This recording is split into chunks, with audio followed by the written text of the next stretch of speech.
আসসালামু আলাইকুম স্যার। পায়ে হাত দিয়ে সালাম করছো না? ছাত্র ছিলে? আপনার ছাত্র ছিলাম স্যার। আমি রাফি স্যার, 2010 ব্যাচ।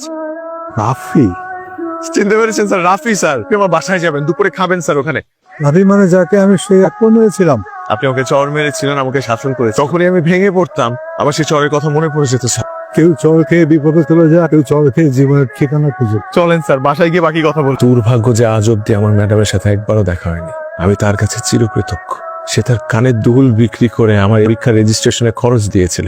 আমার কোনো ছাত্রী যদি ফি দিতে পারছে না, পড়াশোনা করতে পারছে না, আমি চিকিৎসার টাকা কত ছাত্রকে তুলে দিয়েছে। খুব কষ্ট হয় জানিস, শেষ জীবনে চিকিৎসাটাও করতে পারি। আমরা ম্যাডামকে হারিয়ে যেতে দেব না স্যার। তেমন কিছু করব যাতে তার আত্মা শান্তি পায়। কি রাবি, তুমি তো আজকে মহা খুশি, স্যাররে ফাইনালি পেয়ে গেছো। কি দেখছো? আমার ছেলে কোন একটা অফিসে জানি চাকরি করে, বেতন পায়, তারপর আবার কমিশন। তো বোঝাই সৎ থাক, মেয়েটা এমনি ভালো, কিন্তু তারা যোগাযোগ করে না আপনার সাথে? রোজ করে। ওই পয়সা তো আমি বাঁচতে চাই না।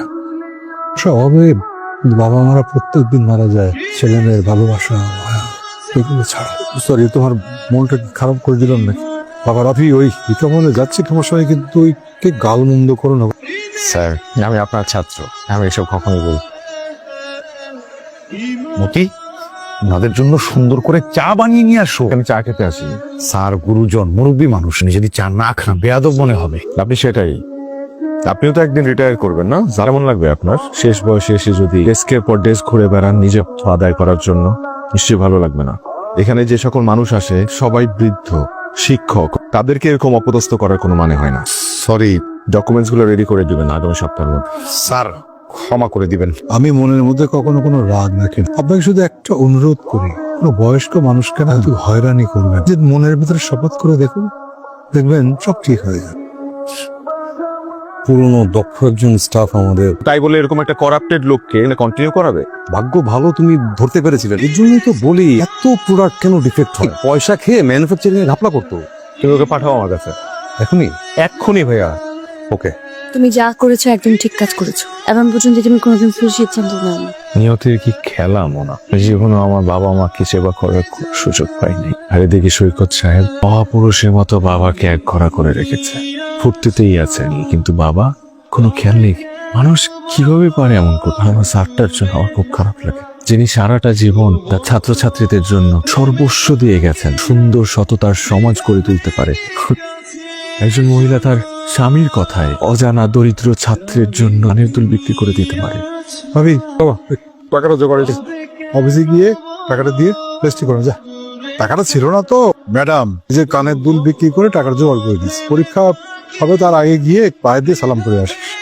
কিন্তু আমার এই স্যারের আদর্শে, তোমার ভালোবাসা, আমি আলোর পথে আসতে পেরেছি। কি হয়েছে বলছো? রাফিকে তুই কি করে চিনিস? কি আমাকে খুলে বলতে সব। This is your termination letter. You are fired. Sir, আমি বুঝতে পারছি না আমি ক্ষতি করেছি যে কোম্পানি থেকে বাদ দিতে হবে। আমি তো সবসময় আপনাদের কাছাকাছি থেকে কাজ করেছি। কখনো কখনো দূর থেকে ভালো মানুষকে চেনা, আবার কখনো কখনো খারাপ মানুষ পাশে বসে ক্ষতি করলেও তাকে চেনার উপায় থাকে। না, আমি কখনো যাবো না। তুই তো আমাকে দেখতে আসিস, তুই তোর স্বার্থ উদ্ধার করার জন্য আসছিস। তুমি একবার বললেই আমি আমার চাকরিটা ফিরে পাবো। বাবা, আমি আমার ভুল বুঝতে পেরেছি। বাবা, তুমি আমাকে তাড়িয়ে দিও না। আমি তোমাকে ছেড়ে আর যাবো না। দরকার হলে আমি দিনমজুরি করবো, আমি তোমার অবাধ্য হবো না। আমি তোমার সাথে থাকতে চাই। স্যার বসেন না প্লিজ। কি হয়েছে স্যার? তুই সেদিন বলছিলি না, আমি যদি তোকে ওই দিন থাপ্পড়টা না মারতাম তাহলে তোর পড়াশোনাটা হতো না। তোকে যদি শাসনটা না করতাম তো বড় হতে পারতিস না। জি স্যার। স্যার আপনার সেদিনকার শাসন আমাকে আজকের এই অবস্থানে আসতে সাহায্য করেছে। শিক্ষকদের শাসন ছাত্রদের জীবনটা পাল্টে দেয়, আবার কখনো কখনো উল্টোটাও। তোর একটা শাসন আমার জীবনটাকেও পাল্টে দিয়েছে। স্যার আমার শাসন?